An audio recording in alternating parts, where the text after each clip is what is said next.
Kemudian khamisan yang kelima. Nah ini penting. Alla yakuna saubu mu'attaran. Nah ini yang banyak terlanggar ini. Bahwa jangan sampai pakaiannya yang menutup aurat tadi mu'attaran. Syarat kelima, jangan sampai pakaiannya berparfum. Ini syarat kelima.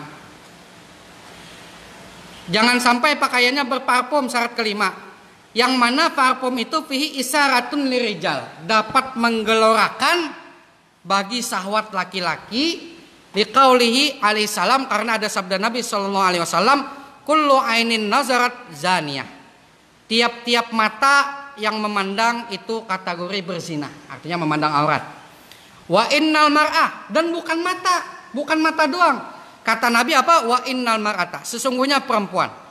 Idza staqtarat, apabila ia berparfum, famarat bil majlisi, lalu dia melewati majlis atau melewati suatu tempat, ada di situ orang duduk, ya orang berkumpul, laki-laki, ada para laki-laki berkumpul di situ, nongkrong di situ. Famarat, ya famarat dia melewati tadi, fahiya kaza wa kaza, maka dia hukumnya begini. Maksud Nabi apa? Yakni zaniyah, hukumnya dia sama berzinah dengan laki-laki itu. Dulu guru sekumpul pernah mengingatkan jamaah perempuan, rasanya masih ada kalau kita cari di YouTube, masih ada ceramah guru sompol yang kata beliau jangan sampai keluar pakai parfum. Itu bukan qala guru sekumpul, tapi beliau mengutip hadis Nabi. Guru sekumpul mengutip hadis Nabi beliau. Jadi setiap laki-laki yang mencium itu hukumnya berzinah. Kalau dua yang mencium parfumnya, maka dua laki-laki itu dicatat berzinah dengan dia. Ya enggak? Nah kalau versi Musannif dalam pembahasan sebelumnya itu lebih dahsyat lagi. Apa kata beliau? Wayam bagi ala rijal, dan seyogyanya kata laki-laki, ayam naun nisa, bahwa melarang perempuannya ila mayu addi ilal igra wal fitnah. Ilal fitnah wal igra. Laki-laki di kalangan muslim mesti menegah perempuannya di kalangan muslimah, ya, dari apa? Kepada apapun kata beliau yang membawa kepada fitnah dan pujuk rayu. Artinya fitnah dan pesona. Itu tidak boleh. Makanya dikiaskan ke foto. Foto, kalau parfum dicium kata Nabi hukumnya berzina. Kenapa? Karena laki-laki bisa terkesima dengan aromanya. Saya mau nanya, nih laki-laki, ini semua laki-laki. Kalian kalau lihat foto perempuan di sosmed, cantik, dia tampakkan wajahnya, kalian terpitnah nggak? Suaranya mana? Terpitnah nggak? Jujur, terpitnah nggak? Mitnah. Coba nyaring-nyaring, terpitnah nggak? Terpitnah, normal. Ya. Mana terfitnahnya Anda mencium parfum dengan melihat foto editan? Wes. Foto editan. Lihat, masya Allah cantiknya, cek disimpan save, dilihat kena malam, ini pokoknya jadi biniku kena. Terfitnah. Maka kalau kita kias dengan, ini bukan kata saya, kata Musannif pukul rata, ya enggak? Apa saja yang membawa kepada fitnah itu sama hukumnya dengan parfum tadi. Setiap laki-laki yang terfitnah maka berzinah dengan dia, hukum berzinah. Nih dia posting wajahnya, kemudian dia tambah pesona dengan editan. Ya enggak? Oppo smartphone. Apalagi yang hebat tuh editannya, yang matanya asalnya sipit jadi galak kan. Ya enggak, apa foto? Ada kan? Ada julukan ilat nih. Kisahnya nih pusing musim corona, ya Allah. No. Jadi foto semacam itu apabila di-like oleh laki-laki, maka setiap like-kan laki-laki itu adalah hukumnya berzinah dengan dia. Wih, 500 yang melek, maka 500 laki-laki telah berzinah dengan dia. Umak. Ya enggak? Hati-hati. Makanya Dan kalau suaminya tidak melarang istrinya, maka kata musannif, bukan kata saya, itu suaminya hukum dayus, yang dalam hadis Nabi, dayus itu jangankan masuk surga, mencium bau surga saja tidak diizini Allah. Hadisnya sahih.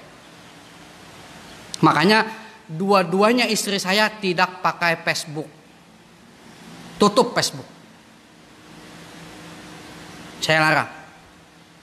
Sampai WhatsApp aja saya tidak izinkan status. Izinkan. Kalau pajang foto, istri kita pajang foto sendiri ya, tanpa mahram, di like. Ini nggak ada rasa cemburu di hati kamu, kata Rasulullah. Anda dayus itu orang yang tidak cemburu terhadap istrinya, tidak cemburu terhadap anak-anaknya, yang perempuan maksudnya, di kalangan perempuan, keluarga yang perempuan.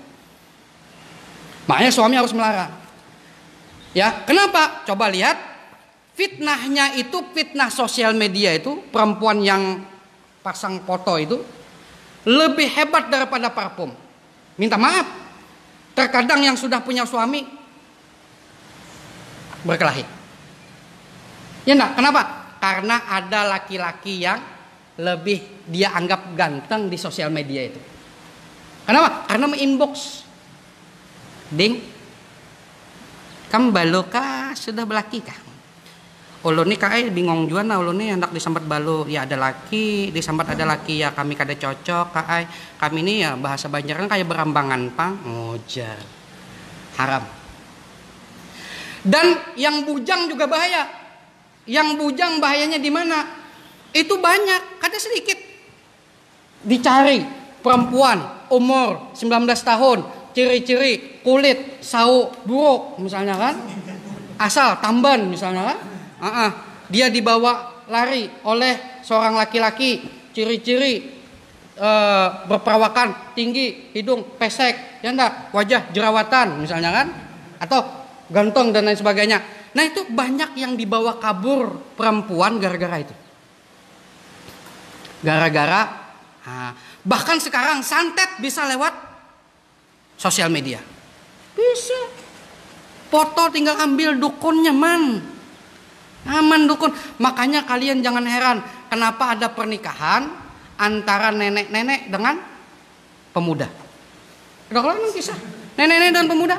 Karena kan nenek-nenek itu awal-awal dia menyihir laki-laki itu dengan editan.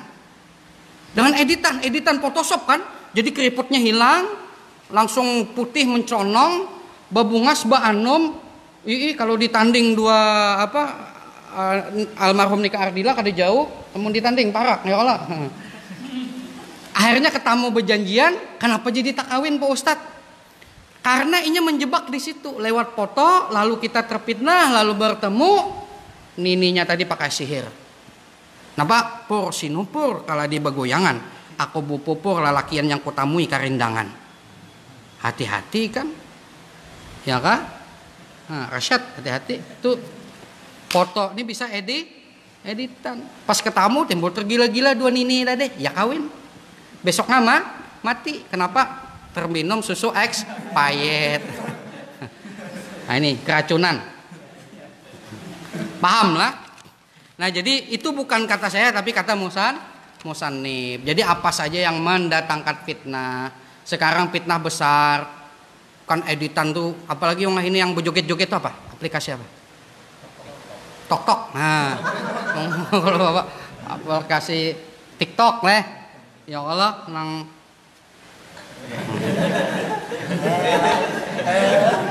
ya apa tak?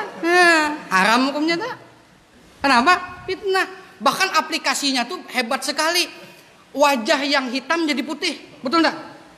Ya Allah, bibir yang tidak merah jadi merah. Jadi di TikTok tuh cantik terus. Terkadang ketika jumpa fansnya kecewa. Warna burik, hirang, melutung sekalinya. Tapi di TikTok putih kan? Nah ini kan pertama dosanya dua. Pertama dosa membuat orang terfitnah. Kedua menipu. Nah dosa penipuan. Itu kan menipu semua ya Allah. Editan itu menipu semua. Ya paham. Makanya tadi kita kembali ke ayat pertama. Ayat yang dibahas apa tujuannya? Pertama identitas perempuan. Yang kedua supaya perempuan jangan diganggu. Ini minta maaf, saya pernah ketemu orang yang di ruqyah nggak dapat jodoh, lama nggak dapat jodoh. Tuha di Facebook aja. Ya, kenapa? Disihir. Disihir. Artinya kan dikunci orang supaya jangan ke lain jodohnya. Dikunci orang disihir lewat fotonya tadi. Dan orangnya bungas misalnya kan, maginya bungas misalnya. Dia memfitnah orang. Memfitnah itu udah artian buat orang lain kasmaran dengan dia. Terbayang-bayang dengan dia.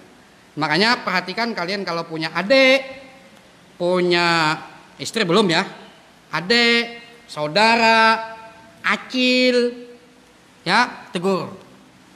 Kepada sesuatu yang bawa fitnah tegur. Jangan, dah boleh kaai, dah boleh dingai, dah boleh cilai. Paham lah? Baik. Kemudian selanjutnya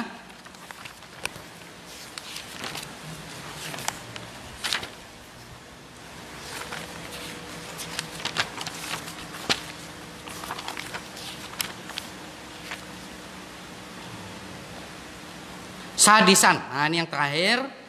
Ini yang terakhir syaratnya, alla yakuna saubu fihi tushbihu birrijal atau tasyabbaha birrijal. Bahwa jangan sampai pakaiannya itu padanya itu minta maaf tasyabbuhun itu yang bagus ya. Bahwa jangan sampai pakaiannya itu tasyabbuhun birrijal, menyerupai dengan pakaian laki-laki. Itu nggak boleh. Pakaian tomboy, misalnya lebar tapi itu celana, dia pakai celana tapi lebar, tapi celananya itu kan biasa laki-laki pakai, itu haram hukumnya. Ya tidak boleh, artinya tidak boleh. Au mimma yalbasuhu rijal, atau dari pakaian yang biasa memakainya akannya pakaian tadi oleh laki-laki. Karena ada hadis Abi Hurairah, la'anan Nabi sallallahu alaihi wasallam, Nabi melaknat ar-rajula yalbasu lubsatal mar'ah, bahwa laki-laki itu memakai pakaian perempuan, wal mar'ah talbasu lubsatar rajul, dan Nabi melaknat perempuan yang memakai pakaian laki-laki. Jadi tidak boleh. Baik. Jadi ada cerita ya, bahwasanya di Saudi itu kan mereka madhab Imam Ahmad bin Hambal. Ya enggak, wajah itu aurat. Seperti kita Syafi'i juga aurat sebetulnya. Jadi mereka pakai cadar. Jadi tertutup.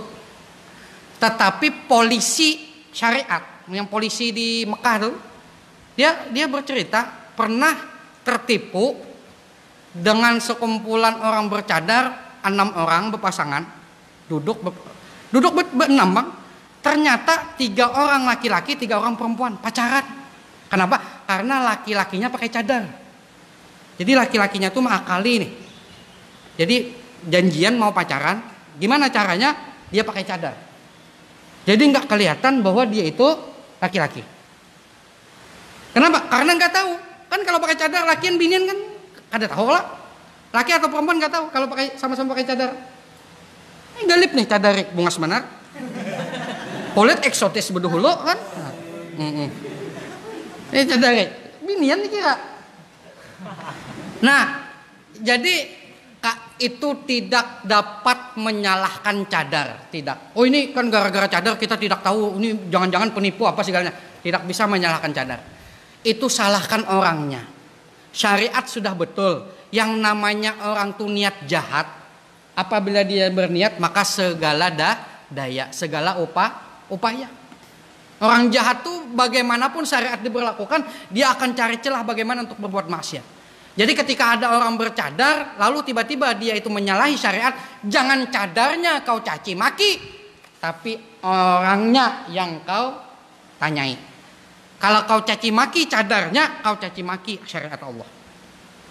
Kalau kau caci maki jilbabnya, kau caci maki syariat Allah.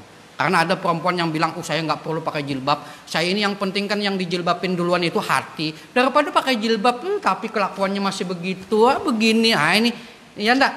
Oh itu jilbab. Akhirnya dia seperti menyalahkan jilbab. Seolah-olah bukan jilbab yang membuat dia baik. Dia kalau perintah Allah tuh nggak nunggu bagaimana, laksanakan. Masalah ada orang yang menyalahgunakan, itu urusan dia. Syariat Allah jangan kau caci maki. Paham lah? Jadi jangan sampai memakai pakaian laki-laki. Kesimpulan, syaratnya tadi berapa? 6. Pertama, syarat hijab itu adalah menutup seluruh badan. Kemudian jangan tipis, kelihatan warna kulit, jangan. Ketiga, jangan ada hiasan tambahan seperti tadi dikasih kembang-kembang. Kemudian yang keempat, harus bajunya lebar, longgar, jangan tipis, ketat, jangan. Kemudian yang kelima, jangan ada parfum. Ya, karena Nabi melarang, dan jangan ada apapun atribut yang dapat mempesona orang lain. Kemudian yang keenam, jangan sampai berpakaiannya itu pakaian yang menyerupai pakaian laki-laki. Kemudian hukmu tamasili waswari wallahu alam bisawab. Kita tutup dan tasbih kafaratul majlis dan surah wal asr. Subhanakallahumma wa bihamdika asyhadu an la ilaha illa anta astaghfiruka wa atubu ilaik. Ya Rabbi